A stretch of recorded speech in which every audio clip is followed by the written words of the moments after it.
and welcome to a brand new short puppet review. That's right, today I'm actually looking at a fresh brand new movie. It's been a while since I've said that. Today we're taking a look at the newest Studio Ghibli film, Earwig and the Witch, which this is a pretty interesting movie, mainly because it's the first time Studio Ghibli has made an all 3D movie. So there's a lot of interesting things to unpack here. So, hey boss, do you have anything you want to say about it? Huh? Why me? Well, I thought you might want to insert some words. You're kind of the cartoon person around here and all. Ugh, unbelievable. I haven't even had time to update these stills. Well, to be honest, Avery, I don't think it's one of Studio Ghibli's better works. They were definitely trying to do something new, which I appreciate, but at the end of the day, the story was a little bit lackluster. There were a lot of interesting ideas brought up in it, but then they never really went anywhere. Also, there isn't really a ton of character progression within our main character. She just kind of goes from getting everything she ever wants, and then the circumstances throw her out of that, where suddenly she has to help and serve other people. But then at the end of the movie, it just kind of goes back to her being able to get whatever she wants. So I wasn't sure if there was really much of a character arc going on in there. I did like the visuals, though. I think the 3D could use a little bit of improvement, but I think that might just have to do with the way Studio Ghibli likes to animate their characters, and I'm not sure if the 3D really translated well into the way that they animate characters, but it was still, a fun, lighthearted film. I just don't personally think it's one of their better works, but it was definitely enjoyable for what it was. Yeah, I can totally see all of that. The story of Earwig and the Witch is about a young girl named Earwig, or Erica, who gets dropped off at an orphanage by her witch mother in order to keep her safe. Erica has no desire to leave the orphanage until her mother's former friends come across her and adopt her to help out with all of the work around their home. True to Studio Ghibli form, there's a lot of super quirky characters, nice quiet peacefulness when it comes to doing simple tasks such as cleaning and taking care of the garden, but also a lot of fun, interesting magic elements too. For example, one of the main powers that we see any of the witches do is to be able to make worms out of their hair. I don't know why worms specifically, but it was still an interesting feature. Fun little quirks like that you don't normally see those when you think about magic and witches and stuff, so that's always fun to see. And overall, the story is very sweet. I did enjoy a lot of the characters. They very much captured that usual Ghibli-esque feeling about them, but I agree that something felt not quite the same. I think it mostly had to do with the animation. Now, don't get me wrong, the 3D was done very well. You can clearly see that the animators took a lot of time and patience and lots of work together in order to try and really capture the same essence you would get in a 2D film from Studio Ghibli to transfer it over to 3D. My problem is I don't think it transfers completely. I still think that the 2D is overall probably a lot nicer, at least when it comes to the way that Studio Ghibli has its characters go about. There's usually very subtle movements. There's a lot of pausing, taking a moment to really capture the expression of the character, and that just doesn't translate as well in 3 dimensions.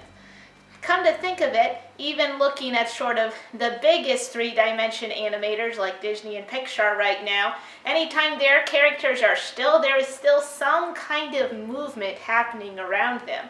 With Studio Ghibli, it's almost there's a lack of movement. But in 2D, that's not as big of a deal because they're slowly trying to capture a single expression in a single moment. I just don't think that same idea transfers and looks quite as well in 3D. But overall, still a very super cute movie, just a little rough on the animation. I think Studio Ghibli would be best to stick to 2 dimensions because we don't see a lot of that anymore. It really helps them stand out, and they are just so fantastic at it. Then again, I don't want to see them give up the 3D completely. There could be some potential there, but they would probably need to change the way that they normally like to animate their characters in order for it to completely work. And while the storyline of Earwig and the Witch was very sweet and simple, there were still a lot of things that I wanted to know more about this world. For example, we know that Earwig's mom is on the run from some sort of 12 high witches that tell all the other witches what they can and can't do. And we know that Earwig and her mom are a little bit rebellious when it comes to following what others want to tell them to do. They like to be the ones in charge. I just wish there was more detail about that. We don't see a full reunite with Earwig and her mom until the very last second of the movie. And most importantly, we don't really know a lot about the magic and how it works.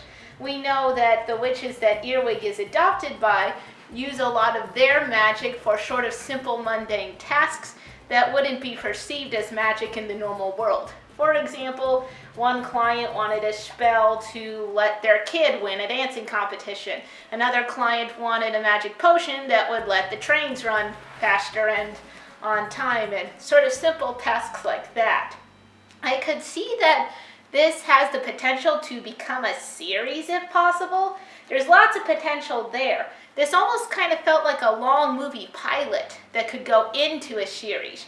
And if that's the case, I would totally be down for watching an Earwig and the Witch series. There's a lot there to explore, and I think the movie just barely covered it because we're just watching Earwig's journey as she moves from the orphanage where she didn't mind staying the rest of her life in and figuring out her new home amongst these witches and how she fits into all of that. At the end of the day, Earwig and the Witch is still a very delightful movie. Among the list of sort of all of the movies Studio Ghibli has made, I'd probably put it somewhere in the middle. It's definitely not my most favorite from them, but it's not my least favorite either. It kind of falls into that middle ground of sweet stuff, but again, I think there's a lot of stuff here that could potentially be unlocked if they wanted to turn it into a series. And that is all I have to say about that. Oh, except for the music. The music was pretty cool too. I don't really want to go into more detail about that because some of the music would be a bit of a spoiler for the movie. So you'll just have to go and check it out for yourself. If you have HBO Max, it's up on their streaming service for free.